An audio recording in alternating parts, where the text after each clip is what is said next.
If you feel your anxiety rising just listening to these noises, maybe you are lucky not to be one of those millions of citizens of several fast growing cities around the world for whom this is such a daily reality that it has gone beyond just the realm of anxiety.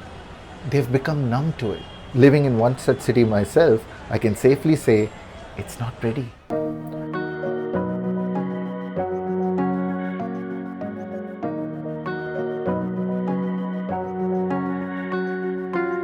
Noise is one thing. We then also have to reckon with things like air quality, availability of water, getting around, community spaces, so on and so forth. And those are just man made factors. Don't even get me started on the natural factors. And we put up with all of this in the ostentatious pursuit of quote unquote a better life. But is it really better? Of course, a city provides more opportunities for education, jobs, and healthcare, for example. But is that all there is to a good life? Can good health and well being coexist with economic and business opportunities that are also people centered, livable, equitable, sociable, and, dare I say, enjoyable? This is the central question that the good folks at SEI, or the Stockholm Environment Institute, have been poring over. And this is exactly what this podcast, called the City Health and Wellbeing Podcast, intends to understand and share with you.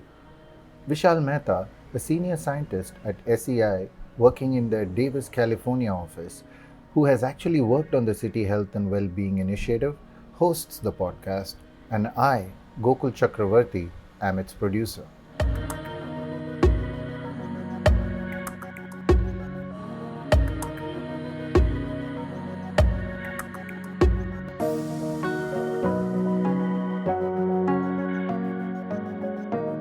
Well, hello and welcome to our first episode of the City Health and Wellbeing Podcast.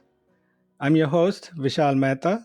Joining me today is Steve Cinderby from SEI's York Centre in the UK. Steve is one of the co-leads of this initiative. Welcome, Steve, and thanks for being here today. Yeah, thanks, Vishal. Would you like to introduce yourself to the audience? I'm co-leading this initiative with colleagues from SEI Asia, and it's been running now for 5 and a bit years, and we're entering our final phase. So it's been a really interesting opportunity to look at this challenge of how to make cities healthy and resilient into the future to promote well-being for the way the city works, but also how the people are living there. I was thinking that we could start with sharing some motivations in doing this kind of research. And, for me, it's very personal because I grew up in Bangalore in South India, the Silicon Valley of India now for quite a while. And when I grew up, we were in Indian terms a small city, 4.7 million people. And I was easily able to get around and had the most beautiful childhood anybody could have, I think. But now it's more than 12 million people, and the city has really completely changed in many ways, and it's very difficult to get around. There's a lot of traffic. Services lag behind the immense speed of change and growth. So for me, it's a pretty personal relationship that I have. And, cities are, I think, fabulous beasts. They inspire creativity and innovation. It's a lot of civic pride. The engines of economic growth.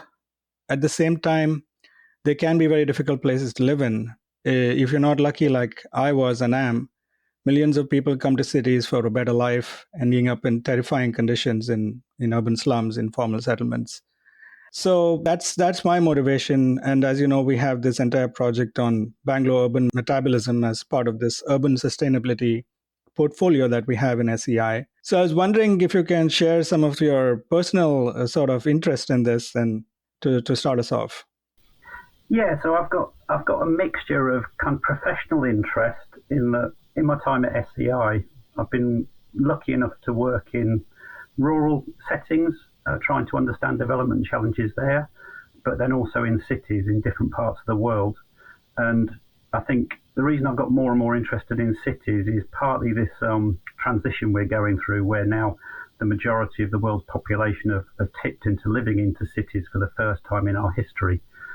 And as you said, I've got a kind of personal stake in it, if you like, or interest in it. In that I was born in Africa, and over my life I've spent lots of trips back and forward to Africa and seen firsthand how their cities have evolved through that time. And as you mentioned, the kind of increasing challenges they're facing with rising populations, the growth of informal settlements, the growth of motorised transport across cities, and increasing pollution levels. So all this challenges being brought together at the same time when more and more people are being exposed to these kinds of environments.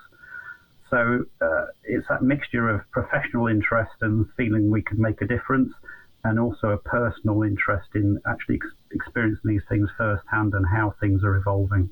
You know, the title itself, City Health and Wellbeing, frames our entry point into looking at urban issues.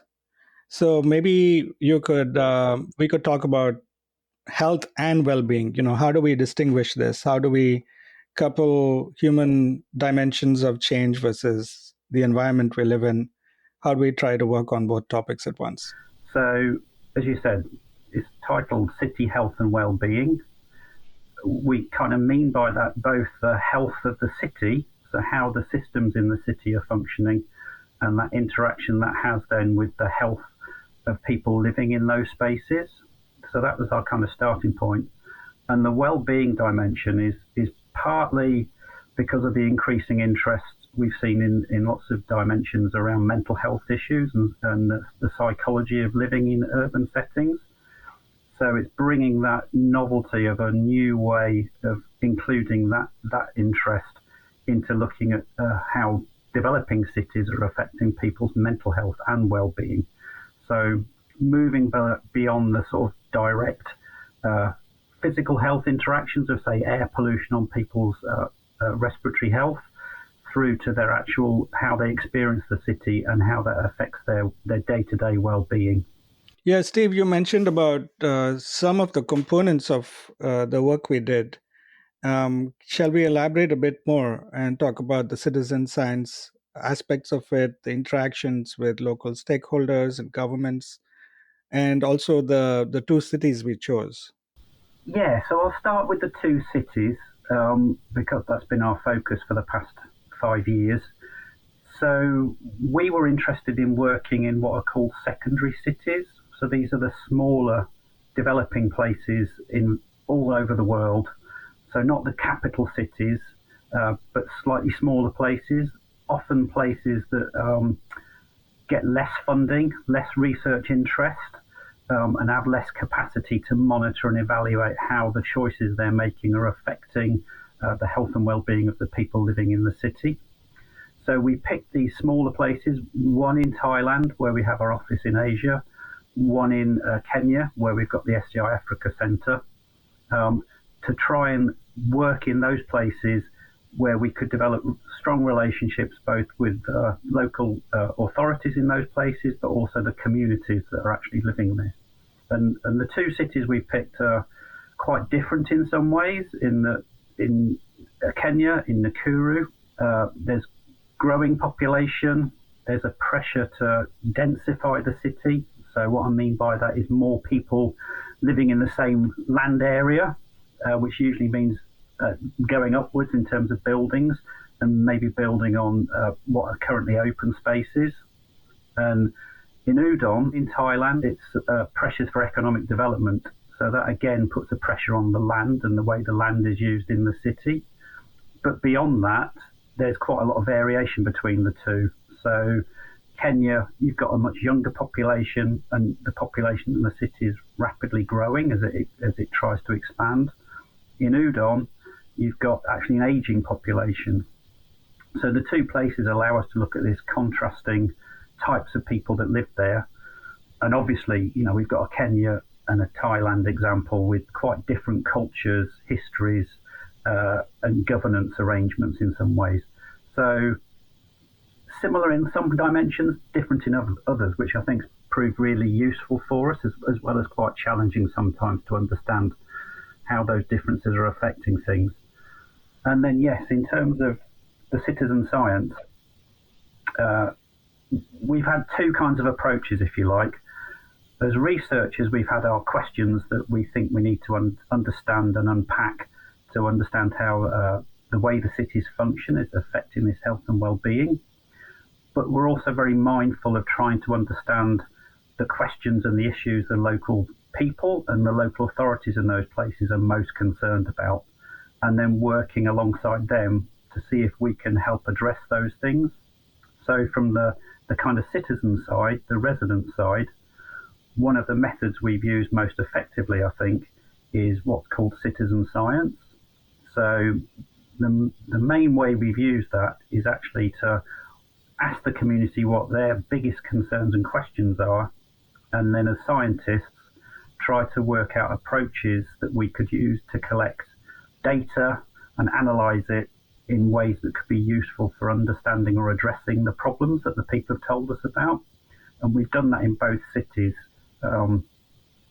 mainly focused actually around quite similar issues of waste and waste management, but also infrastructure quality and the damage to infrastructure that affects people's lives as they live in these places. So the citizen science approach has been really helpful, I think, in engaging with the people that live there and actually starting to have some impact on improving things in their day-to-day lives.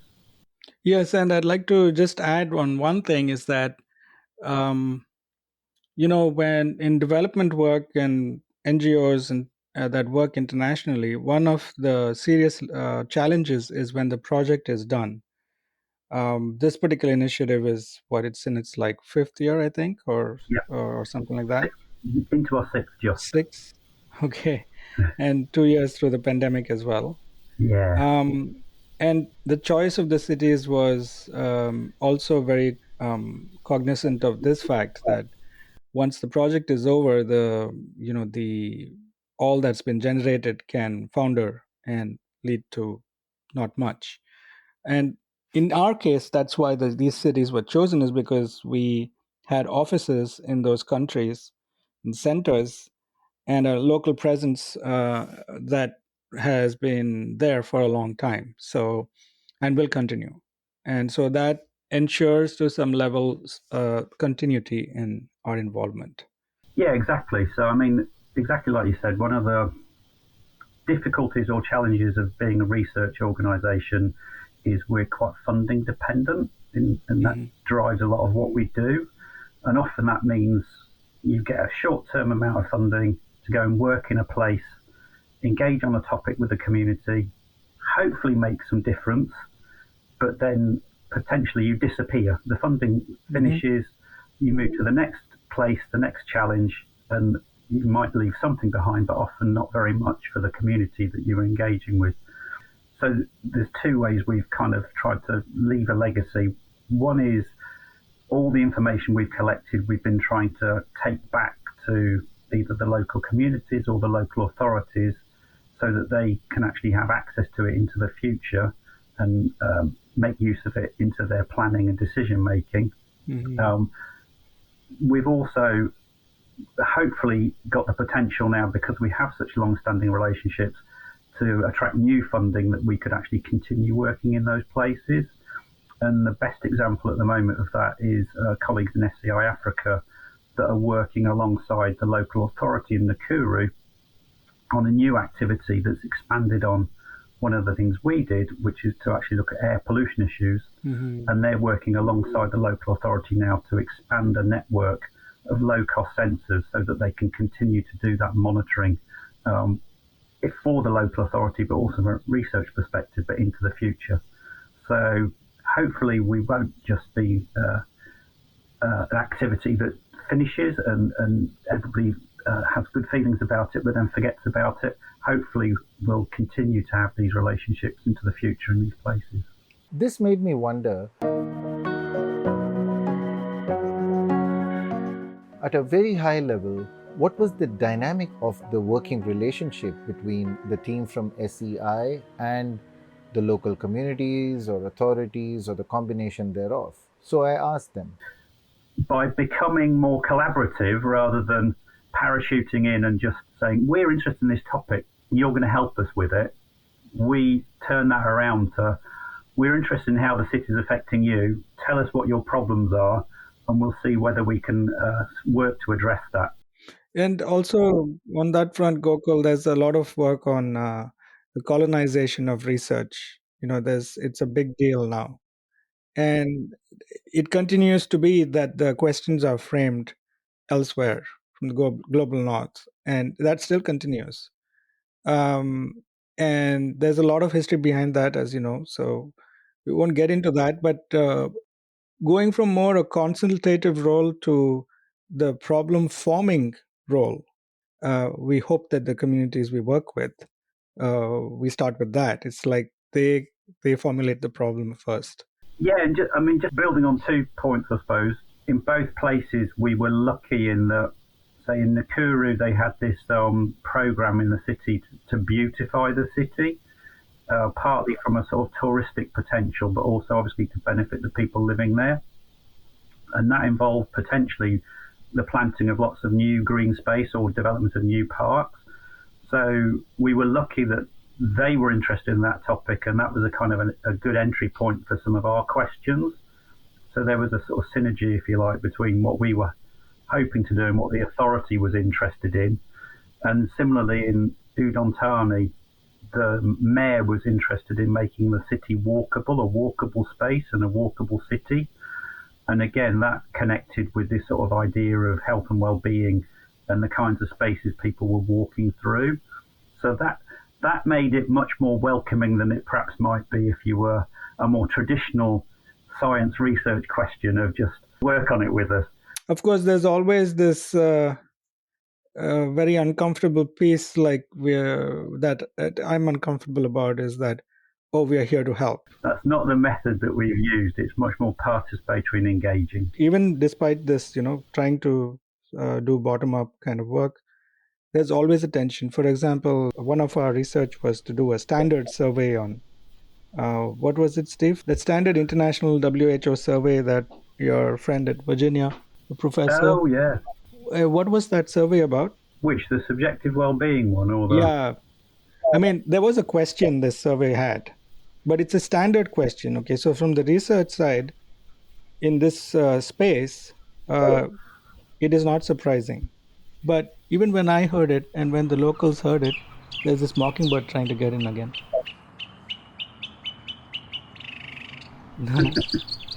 It's seeing its own reflection and puzzled. So basically, there's a question. Do you think that the Earth is a spaceship, is the question. Something like that. Yeah. So, our Africa local partners were like, what is this question? And then they were like, I was like, okay, what is this question? I mean, I'm from India and I'm also a scientist. But if I read that question, it's jarring, right? Maybe it's meant to be. Because, the whole idea of standardization is that you have one questionnaire, really. And that way you can compare across time and space, like different places at different times, longitudinally. So there's always that kind of tension. If all the questions and everything we did was along that line, I don't think it would have been worked out. So, yeah, and I think particularly around some of these topics, there's a real local context and culture and differences between places and understandings, which links to that colonialization of research question. So we found that in our work, in that some of the well-being questions that we ask in the global north, just there were no words for those things in Swahili. So, or it was the same word, that was the same, a different word in English would translate to the same word in Swahili. So the questions became redundant. And then I have a PhD student now working on these sorts of topics in China, and she's finding, well, firstly, that some of her participants are far less willing to look through a 20-question questionnaire around their well-being. So she's had to reduce the number of questions to a much more manageable subset.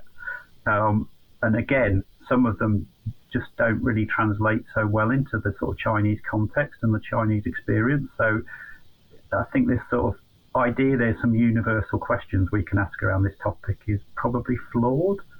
But that's not what the scientists or the psychologists want to hear. So, yes, I mean, that goes back to feedback, right? I mean, what you just described, Steve, just like cities have all kinds of feedback between human and environmental interaction, there needs to be feedback between the scientists and the communities that acknowledge the diversity that we have on the ground to make these efforts more meaningful and effective in non-English speaking spaces. I mean, generally.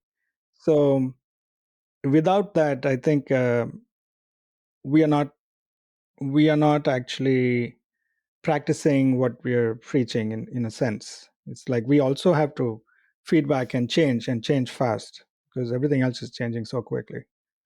So there needs to be an inbuilt mechanism for this.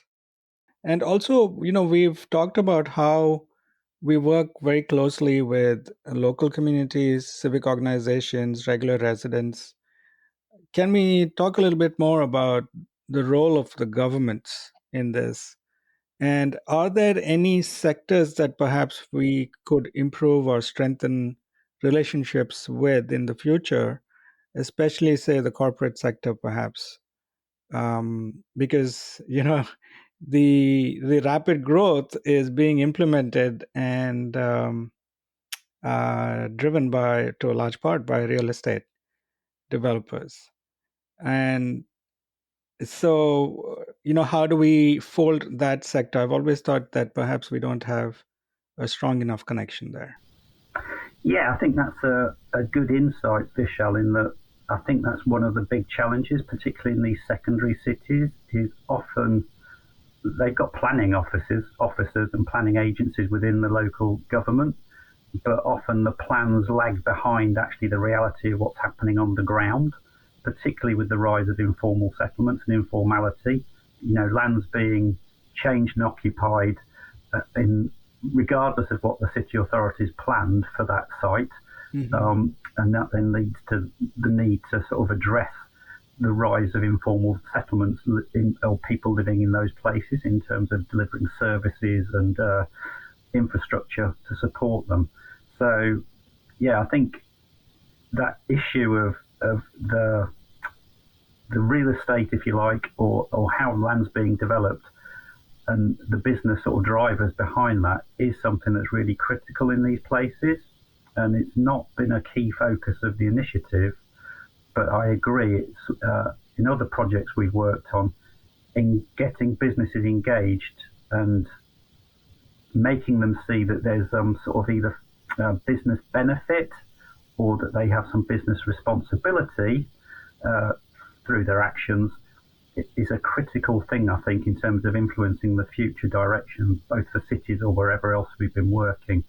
So, yeah, I think maybe if we were doing this again or into the future, if we do continue in these places, I think switching to having that kind of business engagement and more business focus could be a really good way of actually having impacts in these places that is more long lasting. Right. I was thinking of, CSR regulations in various countries, ESG frameworks in environment, society, and governance frameworks, corporate social responsibility. Those are some avenues we should more intentionally explore in the future. It's coming up in a big way in the US. There's some resistance in some states, but it's finally getting to the US as well. Yeah. What about, yeah, go ahead, Steve. Sorry. Yeah, and I think it is finding those entry points for business that either make some kind of financial sense for them or some responsibility they have from an administrative point of view.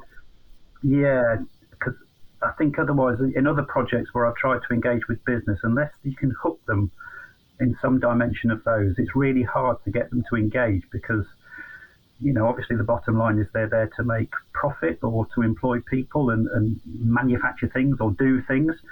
Some of these are seen as sort of a nice to have, perhaps, but not necessarily critical for the business. So finding what makes it critical for the business side or business mentality, I think, is a challenge for research like this, but something we could work on into the future.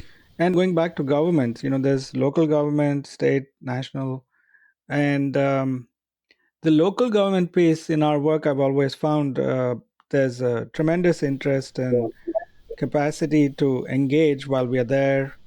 And but how they can actually take it on as part of their day-to-day work or planning has been a bit of a fuzzy area in my mind over almost 2 decades of working on cities in some way or the other. It's never clear as to how in these types of cities we're talking about, secondary cities in LMIC countries, how can that enter the sort of their ways of doing things?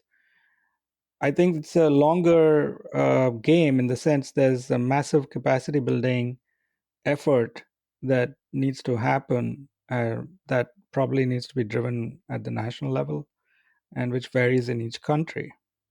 I kind of agree. I think some of it's not necessarily at the national level. I think it's also at that local level of firstly recognizing, particularly say in these smaller cities, the value of participation from residents in these processes, both in terms of monitoring the way the city is changing, perhaps using citizen science or some or other methods of like using low-cost sensors, but also getting that engagement from residents in actually determining the way the cities evolve.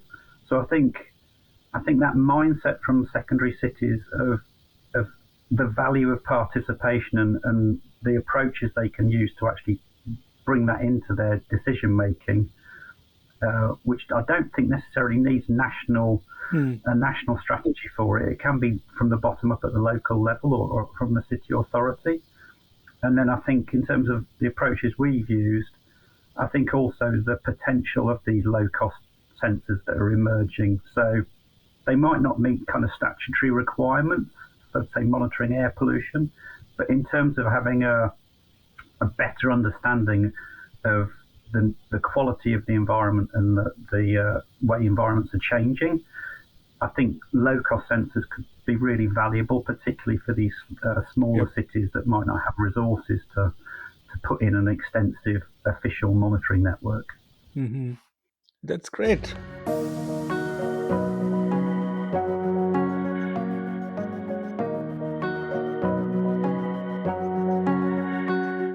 I thought we'd move on to discussing some of the main findings. There are many components and activities that we have engaged in. And we, in future episodes, we're going to dig into, some of these specific topics like citizen science, one of our next episodes.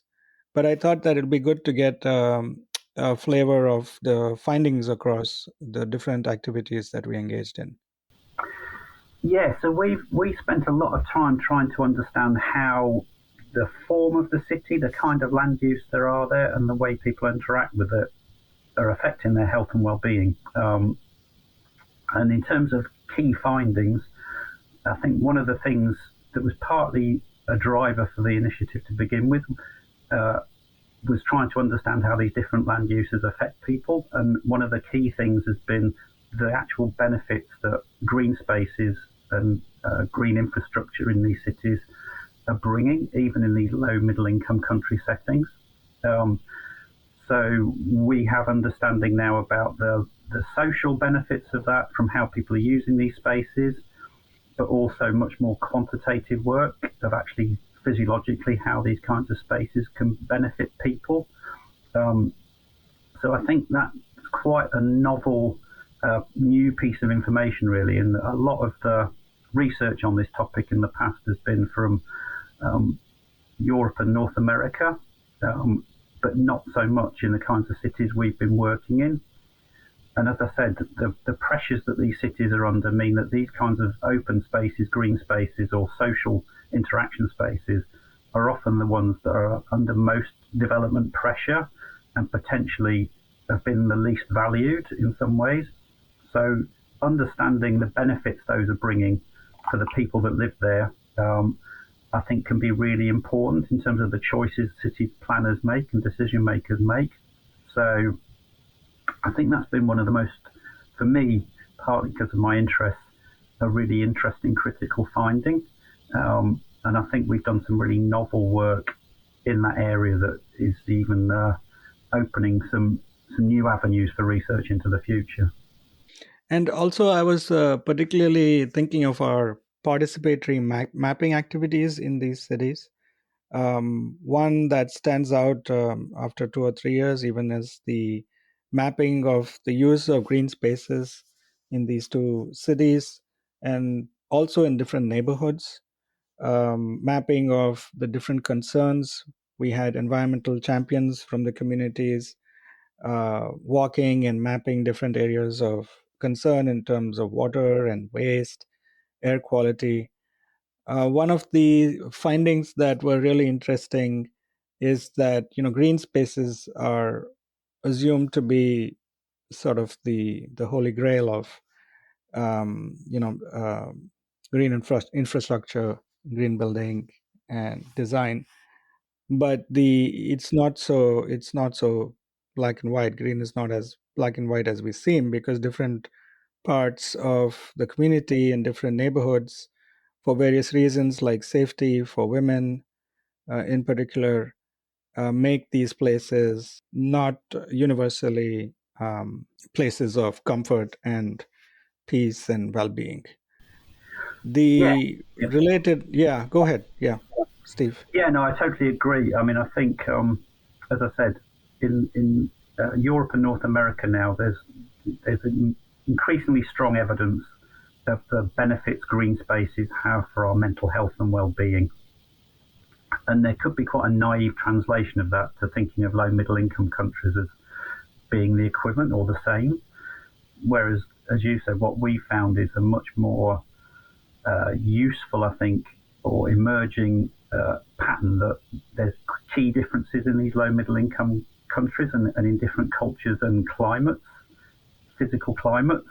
Um, so in the Nakuru, Kenya case study, uh, we did find that for those people that do spend some time in the green spaces of the city, we can see a measurable uplift in their mental well-being through spending that time, even if they're residents of some of the informal settlements, which to me is quite a surprise. In that, if you assume if you're living in quite a stressful, low-income community, uh, you wouldn't necessarily see that benefit from green space use, but we do see it in the data that we've collected.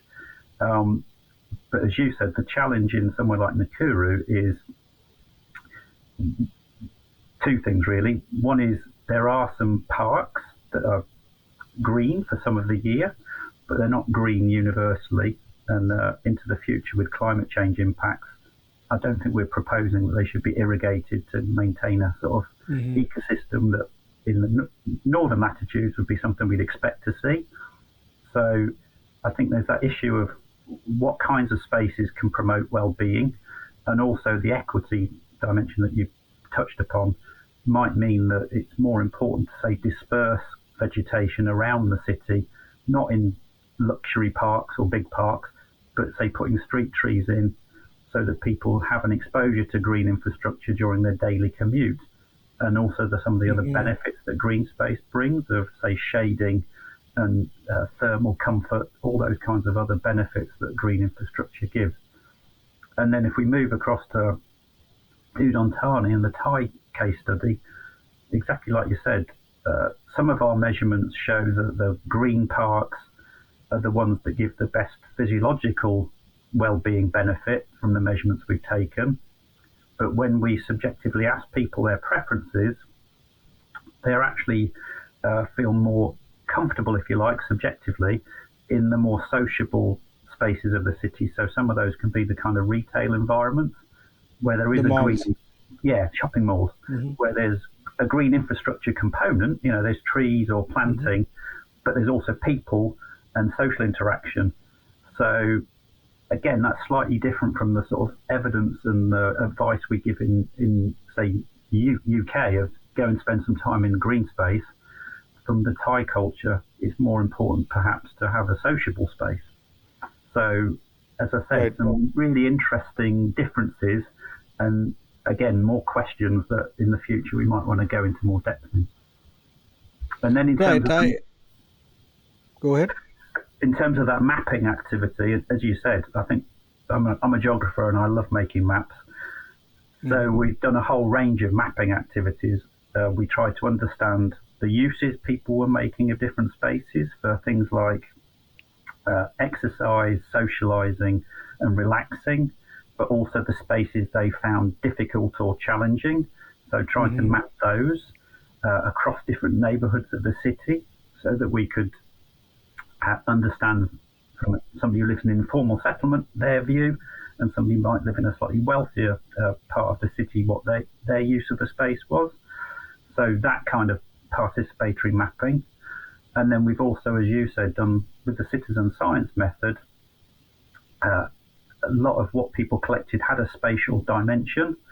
So they were collecting photographs of the challenges they experienced, but also the location of those photographs so that we could map it. And that mapping was really useful, I think, in communicating those concerns to decision makers so they could actually understand not just what the issue was, but more precisely where exactly the difficult or challenge it was being experienced, which really helped them in terms of addressing those things. So, yeah, mapping's been a critical kind of focus or method that we've used. And what you just said about mapping, I think that in primary cities with much more capacity and resources, one can easily imagine, or more easily imagine, that this kind of activity could be taken up by the municipality, by the city itself, once it's proven to be useful for their everyday operations, right? Um, I do wonder how it might differ for secondary cities where we work. I think that with local organizations developing this further into, say, an enterprise solution, they could partner with the local government, or the government could build the capacity to do it in house, which I think would really help on the operational part of things. Yeah, I think there's probably two ways it could go in terms of that. One is, like you said, NGOs or other local organisations taking this up. As the methods and the approaches are increasingly easy to utilise. And the other that's more traditional is most of these places have some kind of academic institution in them, often with a sort of geography component, and collaborating with them as well to give this support, I think, is the way that secondary cities could utilise some of these methods if they haven't got in-house capacity in the local authority. Yep. I want to shift gears to the past 2 years of the pandemic, and much of our work was, boots on the ground, um, a diverse team from I think 4 countries got together, and a lot of the work was field work. Of course, that could not happen for 2 years. So I thought we could share with the audience what we were able to do, how we were able to keep the initiative going. Um, I can start us off with, we managed to put together a really fantastic virtual workshop on water, especially related to fluorosis, which is brought about by excess fluoride in groundwater. Now, this affects much of the world in certain types of crystalline rocks. It's naturally occurring. We have talked about air pollution driven by human activity and change. But there are other risks that we have as human society, which are just natural, like, say, arsenic in Bangladesh in the groundwater, naturally occurring, geogenic. Same thing with excess fluoride in water, which impacts the skeletal system and has other health impacts. So we managed to put together this workshop based on collecting this data in Nakuru in our African case study with local partners, fieldwork beforehand that kind of showcased with their own public health department's data just how much of an issue this was. And then we brought together an international team and brought about connections with Indian doctors at Ramaya Hospital in Bengaluru in India who have extensive experience on this. So that's one example of how we managed to use, virtual methods of still engaging and being useful and moving the initiatives work along. What else can you share, Steve, about how we managed to be productive on this front in the pandemic? Yeah, I mean, I think the example you just shared does show the value of SCI in terms of the sort of networks it's got, both with academics but also practitioners in different countries. And that was really valuable in the pandemic, that we could pivot towards this virtual engagement and connecting people that maybe didn't speak before around different topics. So the water issue of fluorosis is a really good example of that. And we did try and move to that virtual engagement with particularly the local authorities to try and maintain some momentum under the pandemic conditions in the two cities. It's quite challenging as a way of continuing to do active kind of on the ground research, particularly with some of the local community groups that we were trying to engage extensively with. So informal settlements often haven't got the infrastructure to do virtual engagement, which made it very hard to maintain those kinds of relationships. But, I think the fact that we'd been on the ground for 2 years prior to the pandemic was a lifesaver for us, really, in that we had built some of those relationships and meant we could try to maintain some kind of activities on the ground through this virtual engagement and phone calls and contact that way.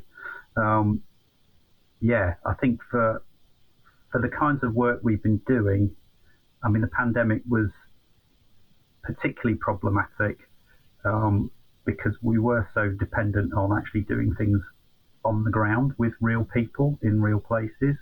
But I think it also, pivoting it to a different dimension around the pandemic, I think the benefits or the value of some of the data that we'd already collected about the uses people were making of spaces and the benefits those kinds of spaces could give them for their mental health and well-being.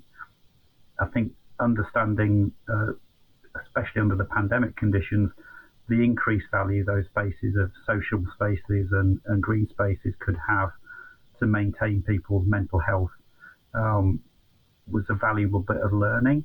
And we did actually try and do a piece of work early on in the lockdowns across the globe to try and understand how different cities were responding and what kinds of spaces people were able to access and what benefits those spaces were giving. And globally, green spaces and public realm spaces that allowed people socially distanced to interact still with each other were hugely valuable in that health crisis. And again, I think that's giving us some evidence that although they might not be as valued as some other parts of cities, it's something that I think we do need to increase the priority of maintaining or expanding those places to make these kinds of environments resilient to different challenges they might face in the future. I think we are coming towards the end of the episode. Maybe what do you see as the next steps? How about sharing what's left to do with this initiative, and what are the other urban challenges and geographies that you and us at SEI hope to work on? Yeah, so I mean, the initiative, as we said, is in its final phase. So in terms of what we've got left to do, we've been spending a lot of effort feeding back all the information and the findings that we've collected from the two places to all the people that have participated, but also the local authorities, so that they can embed it into their databases and their understanding and hopefully use it into the future. We've also been trying to package up the kinds of methods and approaches we've used into a form that we can then share with lots of other places. As we've talked about, we've worked intensively in these two places, but a lot of the learning and the methods that we've generated, I think, are applicable in lots of different urban environments.